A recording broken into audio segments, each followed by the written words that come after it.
Salut les traders, aujourd'hui, bienvenue dans ma petite shop. On va parler de macro. Je t'avais dit que je vous ferais une petite vidéo sur les macros. En gros, c'est quoi un macro? Un macro, c'est une liste de tâches qui est exécutée de 1 à la dernière, de la première à la dernière, en ordre, sous certains paramètres. La plupart du temps en activant le macro ou en pesant une seule clé ou quelque chose comme ça. Aujourd'hui, on va vous parler de un petit peu comment moi je les fabrique.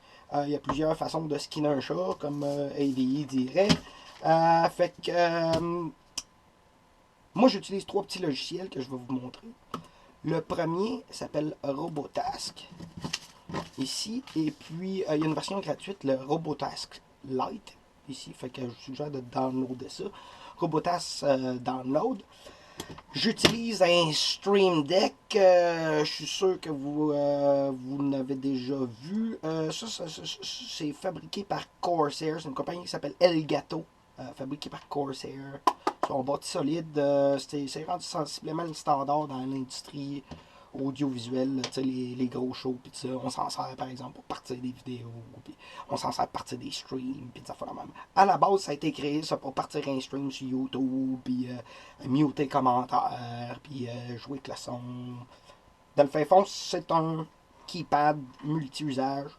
On peut s'en servir presque n'importe quoi. Moi, j'ai payé à peu près 170$ pour le mien, là, à peu près un an. Là, c'est sûr, avec la pandémie, puis tout ça, tout augmente. Fait qu'ici, il n'y a pas d'en avoir un là, sur Amazon pour 349$. Là, c'est ça. Et puis, comme je vous disais, il y a des gens qui l'utilisent un peu pour n'importe quoi, un peu pour tout. Là. On voit ici sur Thingiverse, il y a quelqu'un qui s'est imprimé 3D un mount pour, il s'en sert lui, pour un simulateur de vol, là, probablement sur son ordinateur, là, landing gear, pis tout.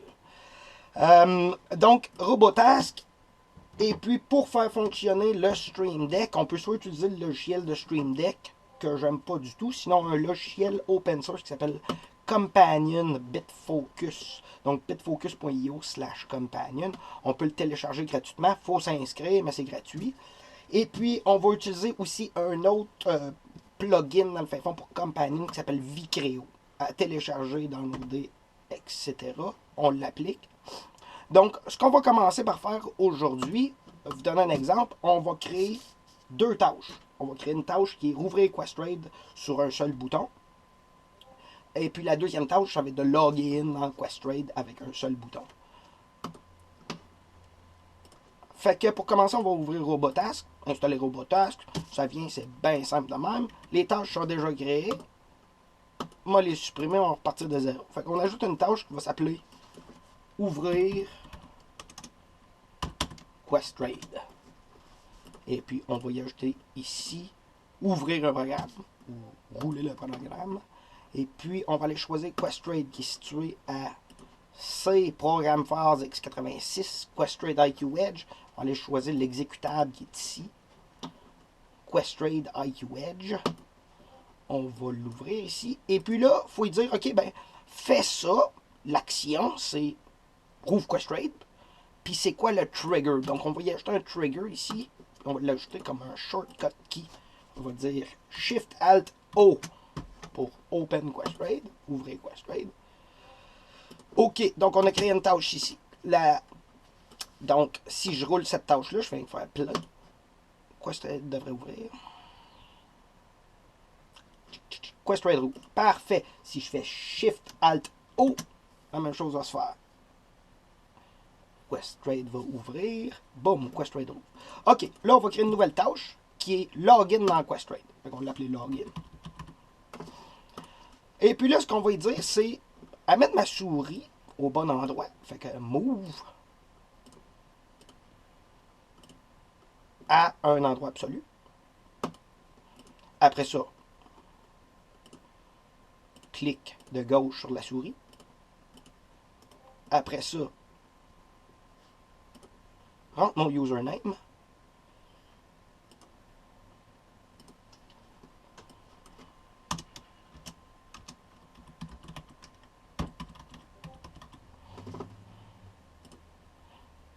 Envoyer comme un simple texte. OK. Après ça, bouge encore. move à des coordonnées absolues. Après ça, je dis clic encore. Clic de gauche.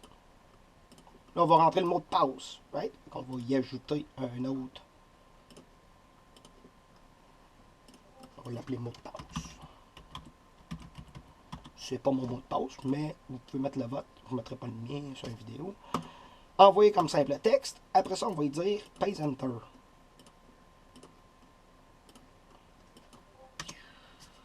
Insérer une clé. Oups.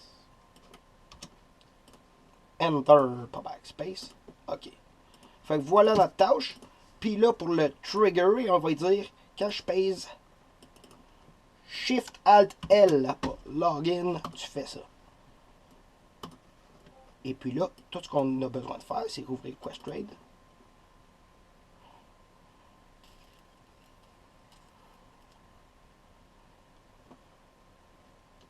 Questrade va toujours ouvrir à la même place dans votre écran. Et puis on va aller modifier ici où ce que je veux qu'on clique. Fait que c'est ici pour le username. OK. Puis c'est ici pour le mot de passe. OK. OK. OK. On l'essaye. Shift L. Voilà. C'est pas mon bon mot de passe, mais voilà.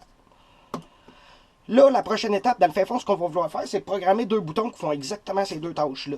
Fait qu'on va rouvrir Companion, qui est déjà installé ici. Companion, je vous suggère toujours de le rouler. S'il roule sur un seul ordinateur, on va utiliser... Companion roule sous une interface réseau.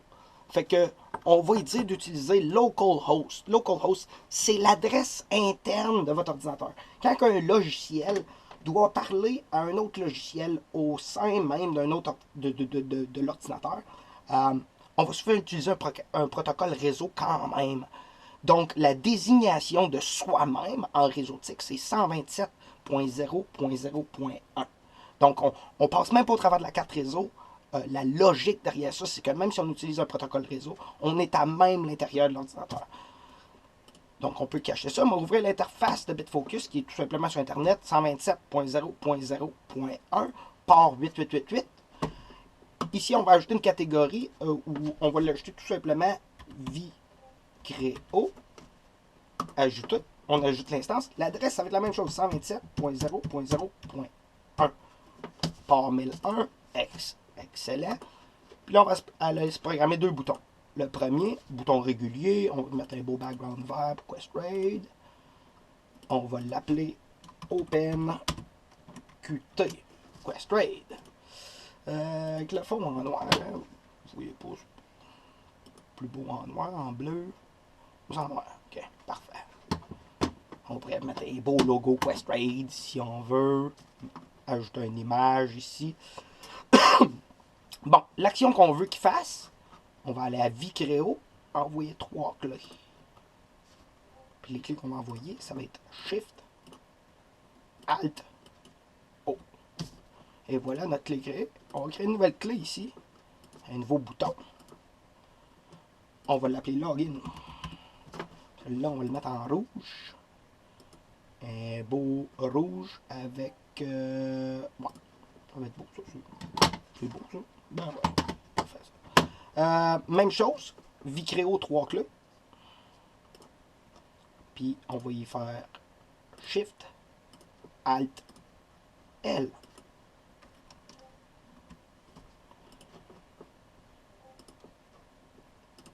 Et voilà. On peut tout simplement réduire ça ici. On peut le fermer, lui, il roule toujours dans le background, là, ici. On va fermer ça, on va tester nos boutons. Ouvrir Questrade.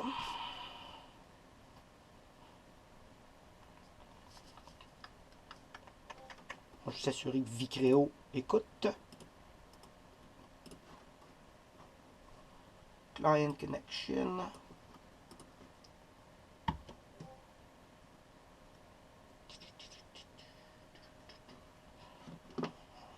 Juste s'assurer qu'il communique ici. Instance, Vicreo. Edit 127.0.0.1. Je pense que je n'avais pas sauvé.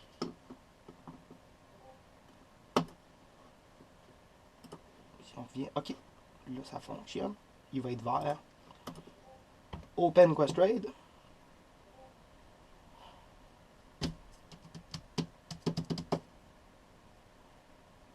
Et puis login. Et voilà. Donc, si vous voulez, la semaine prochaine, on pourra, dans le fond, discuter de des tâches à l'intérieur de Questrade. Donc, si vous voulez, la semaine prochaine, ce que je suggère, c'est que on crée une tâche qui est refresh les scanners. Et puis, la deuxième tâche, ce serait par exemple acheter ou vendre ou modifier des quantités.